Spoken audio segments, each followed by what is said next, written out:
नमस्कार दोस्तों, जायका स्पेशल में एक बार फिर से स्वागत है एक नई रेसिपी के साथ में। तो आज लेके आए हैं सर्दियों में बनने वाली तिल और गुड़ के लड्डू, जिसे बनाना तो बनता है। चलिए स्टार्ट करते हैं इसे बनाना। तो यहाँ पर हमने ना 1 कटोरी तेल का इस्तेमाल किया है। नाप मैं कटोरी से ले रही हूँ, आप अपने हिसाब से प्लेट, ग्लास, किसी भी चीज़ का इस्तेमाल कर सकते हो नाप के लिए। ये 200 ग्राम के आसपास तिल होगा। और इस तरह से यहाँ पर इसे कढ़ाई में डालकर और फिर यहाँ पर इसे चलाना है, मीडियम फ्लेम पे इसे रोस्ट करना है। जब ना इस तरह से पटट पटट की आवाज़ आने लगेगी ना, तो समझ जाइए कि तिल जो है रोस्ट हो चुका है और बहुत अच्छी सी खुशबू भी आ रही है। तो ये बिल्कुल भी तैयार हो गया है रोस्ट होकर। अब इसे ना अब हम तुरंत ना एक थाली में इसे निकाल लेंगे, इससे ये जलता नहीं है। तो इसे फटाफट इस तरह से एक थाली में मैंने निकाल लिया है और इसी कढ़ाई में मैं इसके लिए एक पाक बनाऊंगी, यानी कि चाशनी बनाऊंगी। 1 चम्मच हमने यहाँ पे घी का इस्तेमाल किया है। इससे शाइन भी आता है लड्डू में और जलता भी नहीं है, टेस्ट भी बहुत अच्छा होता है। और 1 कटोरी हमने गुड़ का इस्तेमाल किया है।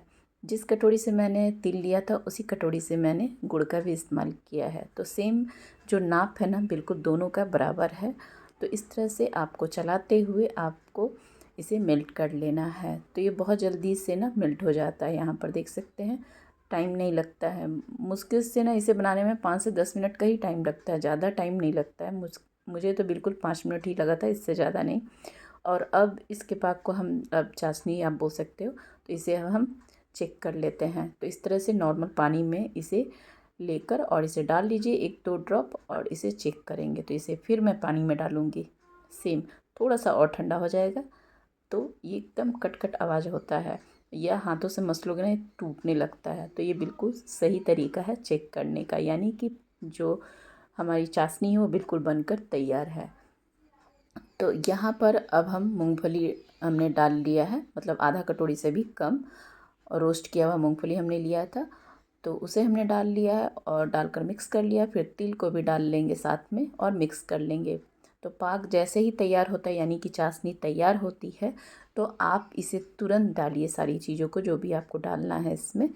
तो इससे ना बहुत जल्दी ये ना एकदम मतलब चिपकने लगता है और एकदम ना इकट्ठा होने लगता है। तो इसलिए जल्दी इस काम को ना जल्दी किया जाता है। और फिर यहाँ पर इस तरह से चलाते हुए 1 से 2 मिनट इस तरह से अच्छे से ना मिक्स कर लीजिए चलाते हुए आपको। और फिर यहाँ पे फ्लेम को हम बंद कर देंगे। तो ये बिल्कुल यहाँ पे तैयार है। फिर भी मैं थोड़ा सा यहाँ पे चला लूँगी। तो इस तरह से ना सर्दियों में पूरी सर्दी आप इस तिल और गुड़ के लड्डू को बना के रख लीजिए। ये महीने दिन तक बिल्कुल भी ख़राब नहीं होता है। स्टॉक करके रख लीजिए और रोज़ाना एक खाइए, बहुत हेल्दी होता है ये लड्डू। और इस लड्डू को ना खास करना सबसे ज़्यादा मकर संक्रांति में हर जगह बनाया जाता है। लगभग हर जगह ही इस तिल और गुड़ के लड्डू को बनाया जाता है।